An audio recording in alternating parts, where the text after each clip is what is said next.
Bonjour à tous, c'est Tonton Jean et bienvenue sur cette nouvelle vidéo pour tout savoir sur les protéines en poudre végétale. Bon, clairement, dans le domaine de la nutrition sportive, les protéines en poudre, c'est vraiment un des produits les plus consommés par les pratiquants. Et de base, ce sont des protéines en poudre laitières, donc plus ou moins issues du lait. Les protéines végétales, elles sont en train d'arriver de plus en plus sur le marché. Elles ont longtemps souffert d'une très mauvaise réputation, mais elles sont clairement en train de s'améliorer, aussi bien en termes de goût que d'efficacité. Et donc, dans cette vidéo, je vais expliquer tout ce qu'il y a à comprendre sur les protéines en poudre végétales, efficaces ou pas, utiles ou pas, comment les choisir, etc. Si vous voulez plus de détails, on a fait un article encore plus complet que cette vidéo sur le site, on vous met le lien en description. Alors au sommaire, on verra la définition des protéines en poudre végétale, on verra la différence aussi par rapport aux animales. On verra leurs inconvénients, on fera un point de focus, une mise en garde sur les protéines de soja. Enfin, on répondra à la question de savoir si une protéine en poudre végétale peut remplacer la whey. Et en conclusion, on verra nos conseils pour la choisir au mieux. Et bien sûr, si vous voulez une excellente protéine en poudre végétale, à Aquilab Nutrition, on a créé une très bonne, enfin plusieurs d'ailleurs, parce qu'on a plusieurs goûts, protéines en poudre végétale. Et si la vidéo vous plaît, je vous inviterai à liker, partager, commenter, parce que c'est vous qui faites vivre la chaîne. Allez, première partie, donc définition des protéines végétales. Avant tout, on rappellera que les protéines en poudre, qu'elles soient végétales ou non, sont destinées à compléter votre apport en protéines de l'alimentation. Elles ne sont pas destinées à remplacer vos protéines de l'alimentation. Ça, c'est super important. Maintenant, si on regarde toutes les sources de protéines en poudre végétale, clairement, toutes ne se valent pas. Chacune va posséder un profil d'un acide aminé différent qui va la rendre plus ou moins intéressante, que ce soit pour la santé ou pour la performance. Et donc, les trois sources principales, c'est le soja, le riz et le pois. Le soja contient 80% de protéines, donc c'est vraiment une des sources de protéines végétales les plus intéressantes. En plus de ça, elle a un profil d'un acide aminé complet, c'est-à-dire qu'elle contient tous les acides aminés. Malheureusement, sa valeur biologique n'est pas comparable avec une protéine animale, tout simplement parce que même si elle a tous les acides aminés, certains sont en quantité trop faible. La protéine de pois peut elle aussi monter jusqu'à 80% de protéines. Elle a l'avantage de contenir beaucoup de BCA et d'être aussi riche en fibres et digeste. Par contre, les protéines de pois ont un goût de pois du coup assez prononcé, ce qui les rend pas toujours faciles à intégrer à une préparation. Ensuite, on a la protéine de riz qui va contenir jusqu'à 70% de protéines en général, donc elle en contient un petit peu moins. Par contre, elle a plusieurs avantages. Elle est très digeste, c'est tout simplement la plus digeste, et elle est très neutre en goût. Par contre, il va lui manquer quelques acides aminés. Allez, deuxième partie, quelles sont les différences par rapport à une protéine animale? En fait, les principales différences vont se jouer sur deux facteurs. Le premier, ça va être leur teneur en acides aminés, leur aminogramme, et le deuxième, c'est tout simplement leur impact environnemental. On démarre avec les protéines animales. Bien sûr, elles ont tous les acides aminés essentiels et elles ont tous les acides aminés dans le bon ratio. Ça veut dire qu'elles ont un très bon PDCAS. J'en ai déjà parlé dans d'autres vidéos.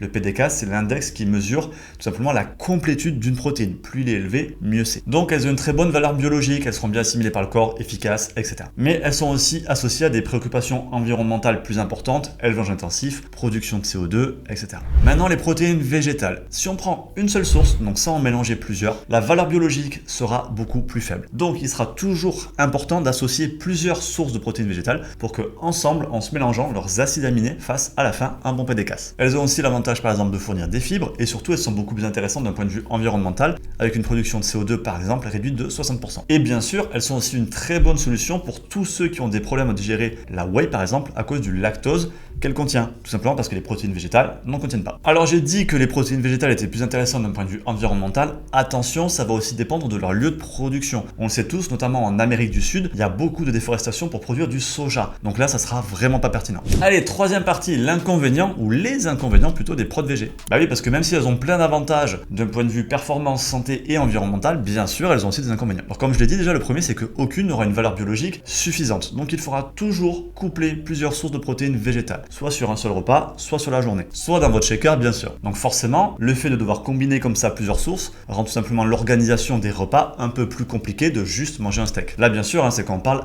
alimentation, pas protéines en poudre. Suivant la source de protéines végétales que vous allez choisir, si vous en prenez d'autres que les trois que j'ai cités en début de vidéo, vous risquez d'avoir un taux de protéines beaucoup plus faible et donc un taux de glucides aussi plus important. En soi, pour la plupart des gens, ça posera pas de problème, mais par exemple, si vous êtes en sèche, là, ça pourrait être problématique. Et dernier point quand même, c'est que le goût et la texture des protéines végétales est parfois moins apprécié. Alors le goût, franchement, ça s'améliore beaucoup par rapport à ce que moi j'ai connu il y a 5 ou 10 ans, ne serait-ce que ce que nous, on a réussi à faire chez Aquilab, qui a vraiment un goût excellent, vous pouvez le voir sur le site, mais d'autres marques aussi, maintenant, arrivent à faire des protéines végétales avec un excellent goût. Après, par contre, en termes de texture, clairement, une protéine végétale sera toujours un peu plus épaisse, un peu plus farineuse qu'une whey. Allez, quatrième point, attention à l'excès de soja. Alors le soja, ça a été longtemps une source très populaire, parce que c'est un un aminogramme plutôt intéressant et une protéine très dosée. Le problème, c'est que la consommation excessive de soja n'est vraiment pas conseillée, notamment à cause de sa teneur en phytoestrogènes. Les phytoestrogènes, c'est des composés végétaux qui vont pouvoir mimer un peu l'action des oestrogènes et donc ce sont des perturbateurs endocriniens. Donc contrairement à ce qu'on pouvait dire il y a quelques années, le soja, c'est un petit peu mieux peut-être de le mettre de côté. Allez, point numéro 5, est-ce qu'une prote végétale peut remplacer une whey? La whey, c'est clairement la source de protéines en poudre privilégiée de tous les pratiquants de musculation depuis une bonne vingtaine d'années, tout simplement parce qu'elle a un très bon profil en acides aminés, elle est complète et rapide. Cependant, on trouve maintenant des protéines végétales qui peuvent rivaliser avec la whey en termes d'efficacité et de performance. Et les études récentes ont d'ailleurs pu montrer qu'à dose de protéines équivalentes, prendre de la whey ou prendre un mélange de plusieurs sources végétales vous donne exactement les mêmes bénéfices en termes de récupération et croissance musculaire. Mais avec en plus un avantage notamment d'un point de vue digestif pour les protéines végétales. Elles contiennent des fibres et elles sont exemptes de lactose. Et donc pour toutes les personnes qui ont un système digestif un petit peu fragile, elles seront beaucoup mieux tolérées, beaucoup mieux digérées. Si elles sont mieux digérées, elles sont mieux assimilées. Si elles sont mieux assimilées, elles sont plus efficaces. Par contre, oui, elles seront un petit peu plus lentes en termes de digestion par rapport à une whey, mais clairement, on n'est pas à 1 heure près pour l'arrivée des acides aminés dans le sang. Donc ça change pas grand chose. Allez, 6e et dernière partie, comment bien choisir sa prot végé. Alors on l'a dit déjà, le premier point c'est de prendre une protéine en poudre qui contienne une association de plusieurs sources végétales. Le but est d'avoir un aminogramme complet et donc un PDCAS le plus haut possible. Faites attention à la teneur en protéines, je l'ai dit, ça peut parfois être un point faible des protéines végétales. Il faut toujours regarder la quantité de protéines en pourcentage, pas en grammes par dosette, parce qu'en grammes par dosette ça veut rien dire. Il suffit de changer la taille de la dosette et on peut facilement afficher 50 grammes de protéines par dose. Et donc visez au moins 70% de protéines dans votre poudre, ce qui sera l'équivalent d'une whey concentrée. Et bien sûr, comme toujours, qualité, pureté, privilégiez des produits sans colorant, sans conservateur, sans acésulfame K, sans aspartame, tout ça parce que ce sont des produits qui n'ont aucun intérêt pour la performance, par contre qui peuvent avoir des inconvénients pour la santé. Et je vais me faire un petit coup de pub et c'est bien sûr tous les critères qu'on a respectés pour fabriquer notre Better Protein. On a un taux de prot jusqu'à 86%, on a un PDCAS supérieur à 1, donc note maximale, sans colorant, sans conservateur et 60% d'ingrédients bio. Et en plus avec une note d'avis vérifiée supérieure à 4,5 sur 5 avec plusieurs centaines d'avis, il n'y a pas de sujet, le goût est bon. Bon ben voilà, maintenant vous savez tout sur les protes végé. J'espère que cette vidéo vous a plu. Faites-vous plaisir, lâchez rien, à plus.